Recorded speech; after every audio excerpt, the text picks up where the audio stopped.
Hi, I'm Rolf Perez with Shooter's Paradise. We've been doing a little series on situational awareness and specifically what we need to be looking for. Hopefully you've seen some of the other videos. If not, we strongly recommend you go to our Facebook page and take a look. You'll find all that stuff there.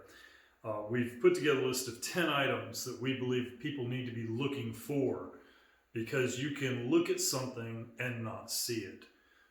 You can see something and not understand the importance of it. I've had that happen to me, and that's what spurred me to put all this together. So we've got 10 items in this video. This is our 6th video.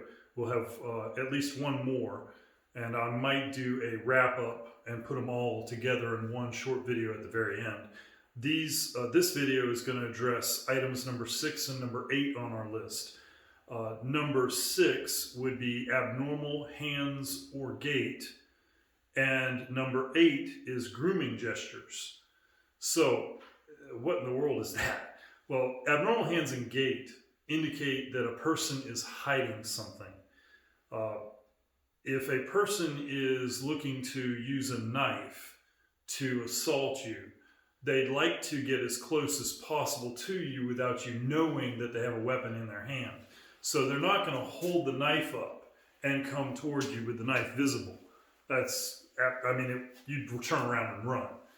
They wouldn't be able to do what they want to do. So what they're going to do is they're going to hide the knife in their hand so that you won't be able to see they have it in their hand. They might hide the knife behind their leg. So when you see them walking, you see one hand, you don't see the other. It's very important that we see people's hands, because people's hands are how they kill. Police oftentimes, show me your hands, show me your hands. They give these commands to criminals.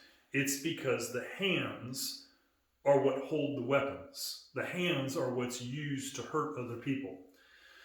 So I want to see their hands. And if somebody is hiding their hand as they're walking down the street, that's going to concern me. Oftentimes with a hiding of the hands, you will see an abnormal gait because they're kind of walking sideways to hide what they've got. That would be very abnormal. So anything abnormal with the hands and with the gait is going to be something I'm going to look for. Somebody who's walking funny is going to attract my attention. That's very often a warning sign. By itself, it doesn't justify taking any kind of a serious action. Perhaps leaving the area. Oh, if I'm inclined to do that, yeah, I'll do that just on one warning sign. It never hurts to leave. Now, if that's not on my menu to leave, then I'm going to look for other things. I'm going to remove the ambiguity from the situation. And the way I'm going to do that is by applying tests. I will do something that would normally cause a person to do A or B or C. And if they don't do that, then it's not normal. So that's just something to consider. And I might, in another video in the future, I might address some of these things.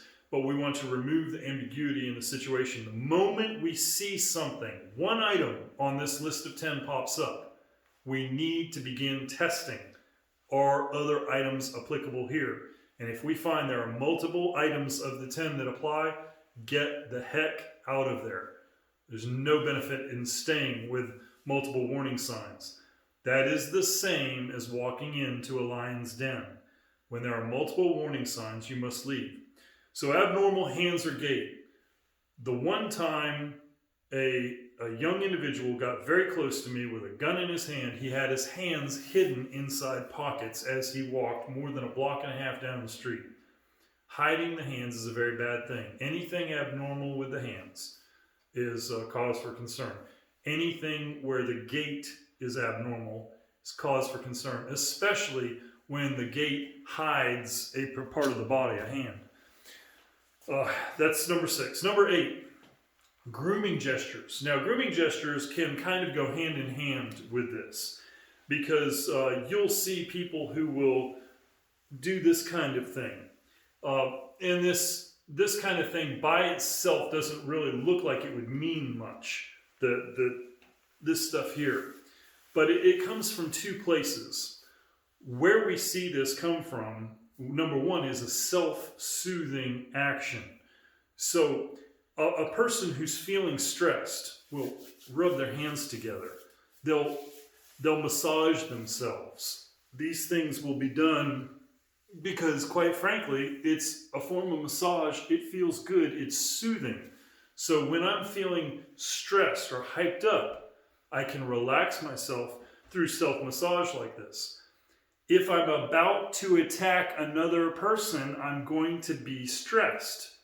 And so if I'm trying to hide my intentions and I'm trying to appear calm just before I launch a lethal attack on another human being, you're going to see stuff where I'm going to be trying to relax myself through some self-soothing stuff. That's a pretty serious indicator.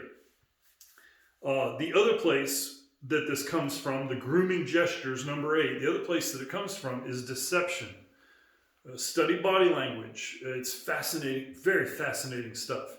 Study body language, and you will find that oftentimes when a person is lying to another, they will cover part of their face. And this is theorized to be because, the face will give away our intentions. So by hiding my face while I lie to you, then you can't read the fact that I'm deceiving you.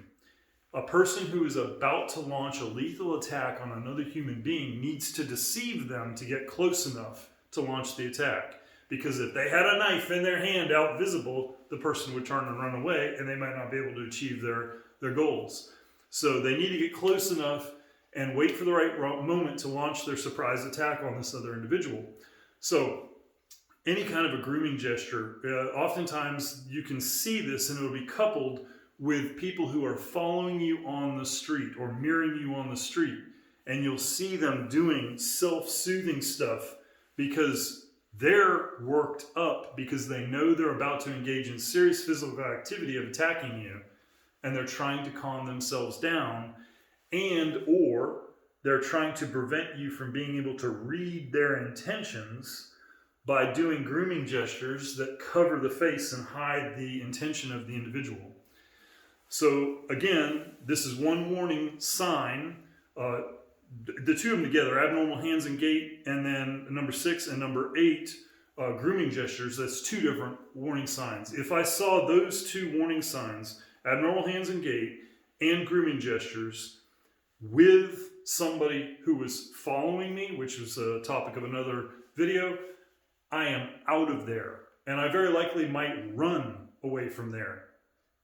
So 3 indicators of the 10. I am out of there. I will do everything I can to avoid using some kind of force that would hurt another. But if I'm backed into the corner and I have to do it, then using force that's proportional to the threat that they represent, not some imagined threat, is exactly what I'll do. I hope this video has been helpful to you. I hope that you have watched some of the others. There's some interesting stuff there, I believe.